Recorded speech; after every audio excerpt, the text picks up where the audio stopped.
दुख में सब सुमिरन करे, सुख में करे न कोई। जो सुख में सुमिरन करे, दुख काहे को होय। सुख में सुमिरन ना किया,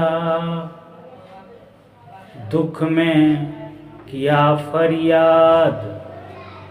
कहे कबीरता दास की, कौन सुने फरियाद। इस दोहे का अर्थ है, व्याख्या है कि जिसका समय ठीक चल रहा हो, जिसकी गुजर बसर ठीक ठाक चल रही हो, उस समय वो ईश्वर का ध्यान नहीं करता है। जब बुरा वक्त आता है, बुरे दिन आते हैं, तो ईश्वर का ध्यान करता है। ईश्वर भी कहता है कि तुमने सही समय पर मुझको याद नहीं किया है। अब तुम्हारा बुरा वक्त आ गया है, तुम्हारे बुरे दिन आ गए हैं, तो अब तुम्हारी फरियाद सुनने वाला ईश्वर नहीं है।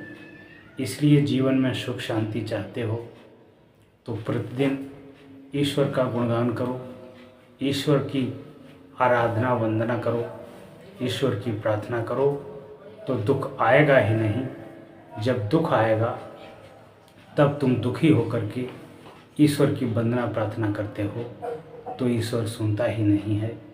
अभी आपके पास खाने पीने की सामग्री है, भोग विलास के सारे साधन हैं, सारी सुख सुविधाएं हैं, अपनी मस्ती में खोए हो, आपको ईश्वर की याद नहीं आती है। कभी कभार आपको लगता है कि संसार में ईश्वर नहीं है। जब बुरा दिन आता है, बुरा वक्त आता है, हर कहीं से तुम्हारा सहारा टूट जाता है, सब कुछ छूट जाता है, तब तुम्हें ईश्वर की याद आती है कि हे प्रभु, आप ही हमारे हो और इस संसार में हमारा कोई नहीं है। तब प्रभु भी तुमको मदद नहीं करते हैं, तुम्हारी तरफ ध्यान नहीं देते हैं। इस दुनिया का शाब्दिक अर्थ यही है। सर्वप्रथम मैं सद्गुरु को धन्यवाद देता हूँ और उनका आभारी हूँ कि उनको देख देख करके, उनको सुन सुन के, उनके दिशा निर्देश में, उनकी आज्ञा में, उनके अनुशासन में मैंने थोड़ा थोड़ा प्रवचन सीख लिया है।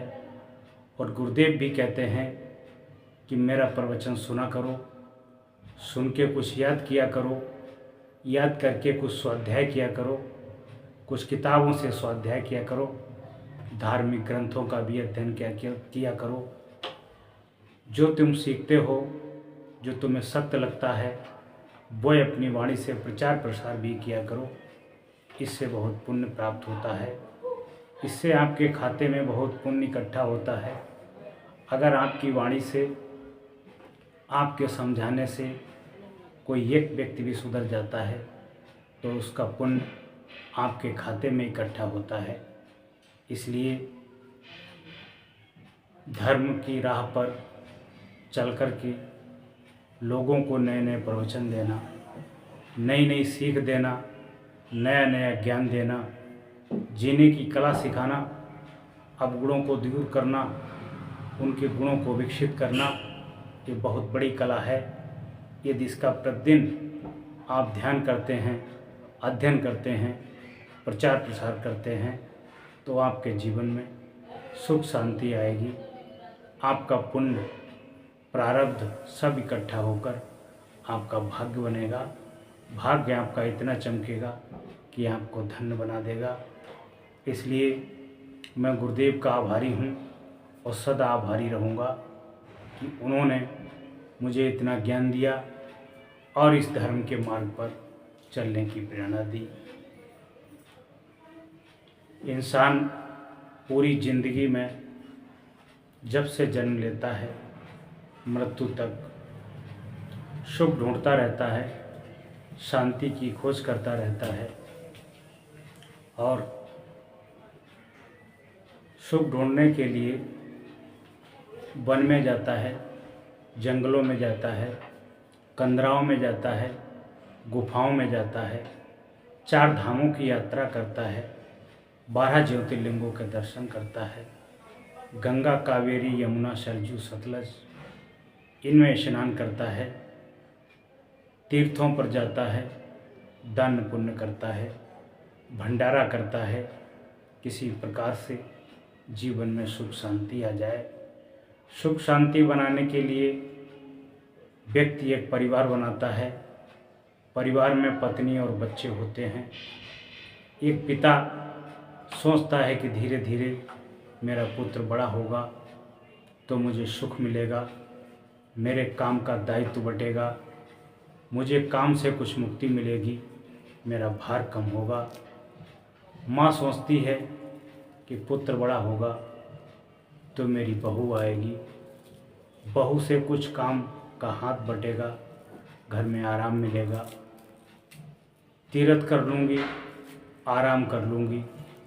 बहू सोचती है कि पति के घर जाऊँगी, ससुराल जाऊँगी, बहुत आराम मिलेगा, सुख शांति मिलेगी। लेकिन जब बहू आती है तो उसे घर के दायित्व दिए जाते हैं, घर की जिम्मेदारियां दी जाती हैं।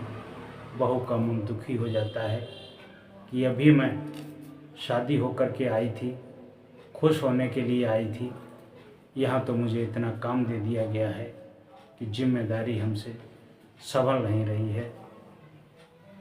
संसार में कहीं लाखों में कोई विरले ही परिवार ऐसा होगा जिसमें सुख शांति हो, वरना सबके अंदर दर्द भरा हुआ है, सबके अंदर दुख भरा हुआ है। कोई विरले ही ऐसा होगा जो सुखी और संतुष्ट हो। महाराजा धृतराष्ट्र विदुर जी से पूछते हैं कि हे विदुर, इस संसार में सुख शांति पाने के लिए मनुष्य हवन कराता है, यज्ञ कराता है, भंडारा कराता है, पुण्य कराता है, पुण्य करता भी है, गायों की सेवा करता है, पशु पक्षियों की सेवा करता है, तीर्थों पर जाता है, धामों पर जाता है, नाना प्रकार के विधिक कार्य करता है कि जिससे उसके मन को शांति मिल जाए। लेकिन हर आदमी के लिए तीर्थ पर जाना, गंगा स्नान पर जाना, 4 धाम की यात्रा करना, 12 ज्योतिर्लिंगों की यात्रा करना, गंगा में स्नान करना, डुबकी लगाना हर व्यक्ति करने में सक्षम नहीं है। कोई शरीर से सक्षम नहीं है, तो कोई धन से सक्षम नहीं है, तो कोई अपने कार्य से मुक्त नहीं है, किसी के पास समय नहीं है।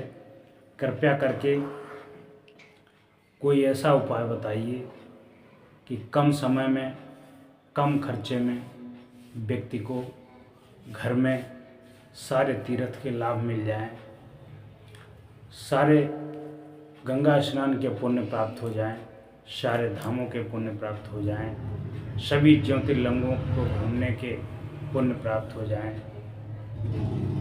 विदुर जी कहते हैं कि ऐसा एक उपाय है जो सत्संग होता है, जो सत्संग होता है जिसमें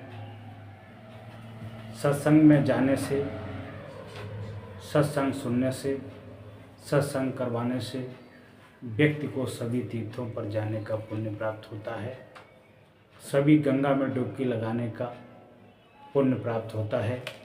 इसलिए व्यक्ति को सत्संग कराना भी चाहिए, सत्संग में जाना भी चाहिए, सत्संग में सहयोग भी करना चाहिए, सत्संग में दान भी करना चाहिए। गीता के 10वें अध्याय में 24वें श्लोक में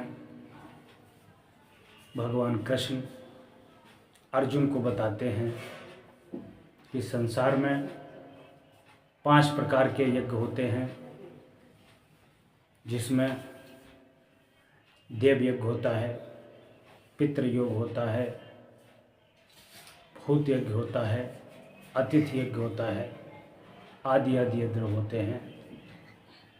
इसमें से सबसे बड़ा यज्ञ सत्संग का यज्ञ माना गया है। इसमें सभी देवी देवताओं के नाम जपे जाते हैं, उच्चारण होता है और मंत्र जपे जाते हैं, सभी उसको धैर्य से धारण करते हैं। उससे लोगों के दुख धीरे धीरे दूर होने लगते हैं, लोगों को सद्बुद्धि आती है, लोगों को ज्ञान आता है, लोगों को आत्मज्ञान आता है, लोगों का कल्याण होता है। इसलिए सब यज्ञों में सबसे महान यज्ञ सत्संग बताया है। सत्संग कराने वाले को, सत्संग करने वाले को, सत्संग में सहयोग करने वाले को दुनिया के सारे तीर्थों का पुण्य घर बैठे ही प्राप्त हो जाता है। इसलिए कलयुग में सत्संग से बड़ी कोई धार्मिक यात्रा नहीं है। इसमें दुनिया के सत्संग मिलते हैं, दुनिया के देवी देवता का मंत्रोच्चारण होता है, जयकारा बोला जाता है, लोगों को सुख शांति मिलती है, लोगों का मन पवित्र होता है, लोगों का हृदय पवित्र होता है। उसी से मन को शांति मिलती है और मन को शांति